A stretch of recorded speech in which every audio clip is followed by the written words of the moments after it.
Have you ever thought about teaching, but the idea of stepping straight into a full-time lecture role just feels a bit overwhelming?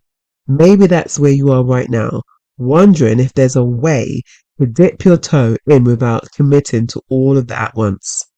That's what I want to talk about in this episode, the guest lecturing path. And whether you're feeling unsure or you just want to kind of explore something different, I get it. For me, this comes at a really interesting time. I'm in the second year of my PhD and I've been reflecting on how I want to position myself. I've technically been teaching and training in some form since 2010.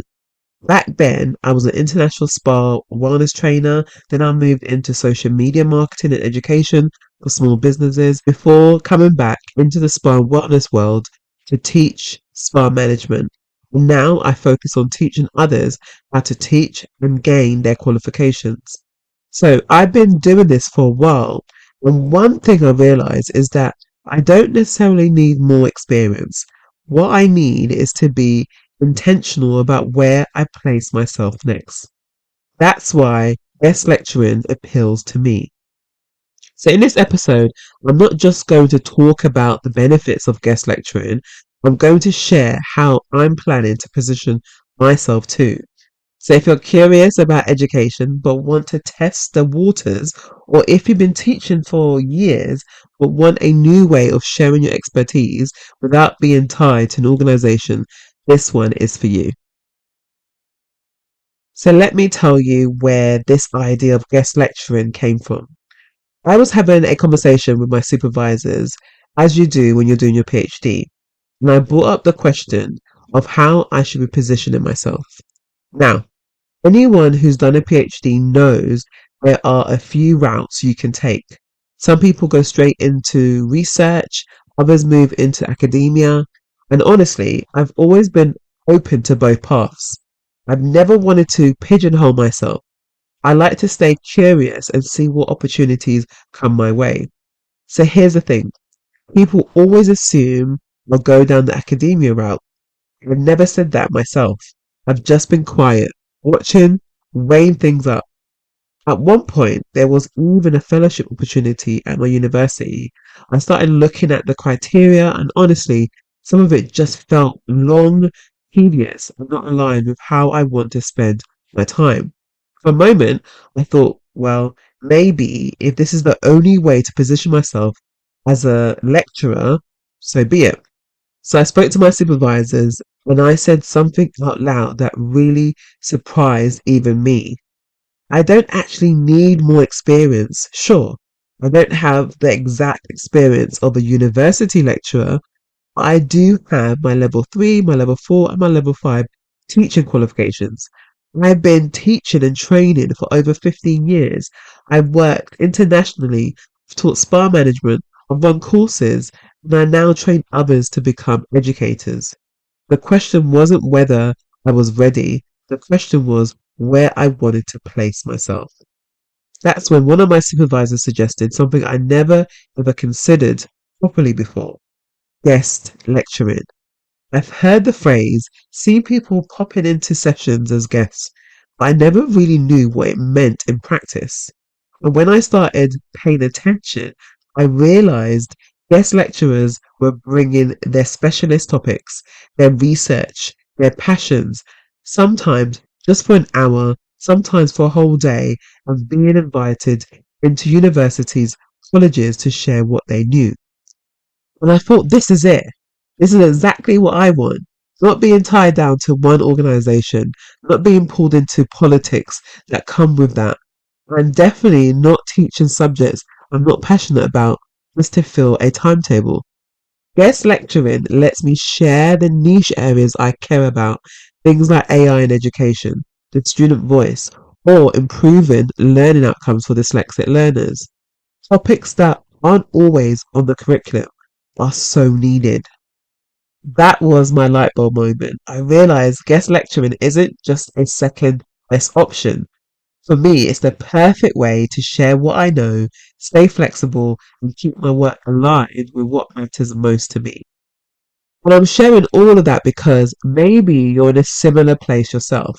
You might be curious about education, but the thought of stepping into a full-time lecture role feels heavy.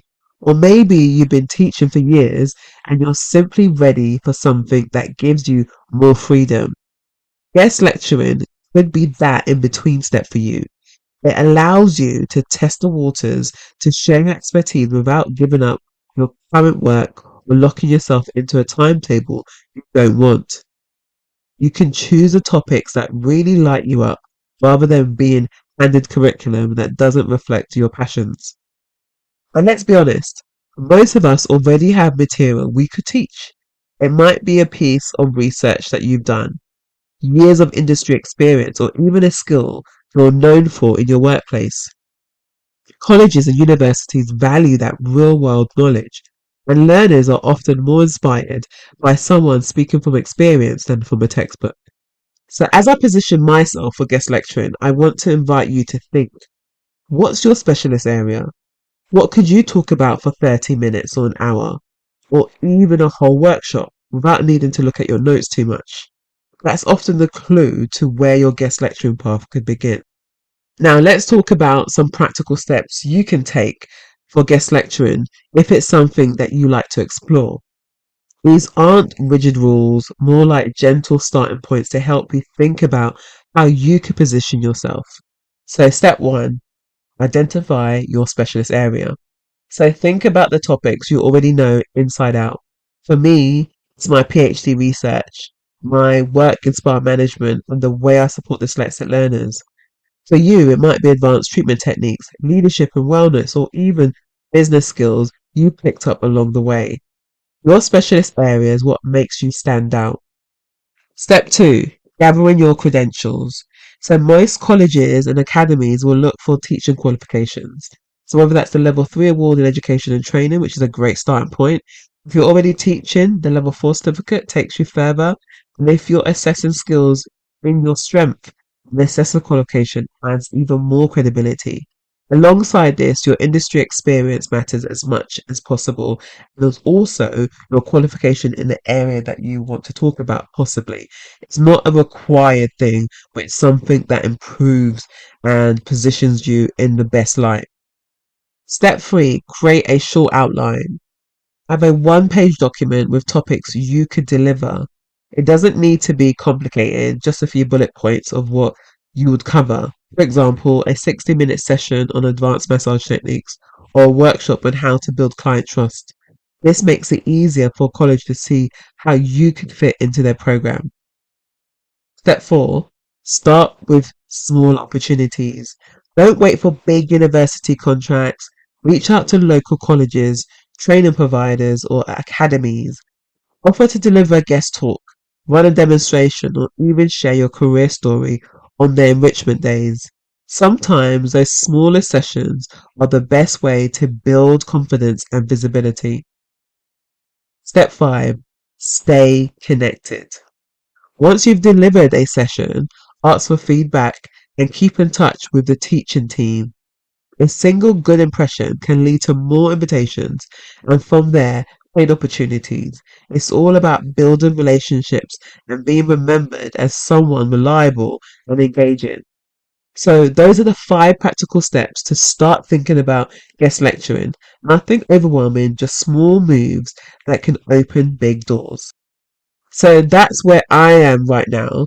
I'm not a guest lecturer yet, but I'm positioning myself to step into that space. Talking about it here is also a way to keep me accountable. So if you're listening and thinking this could be for you, remember you don't need to have it all figured out before you start.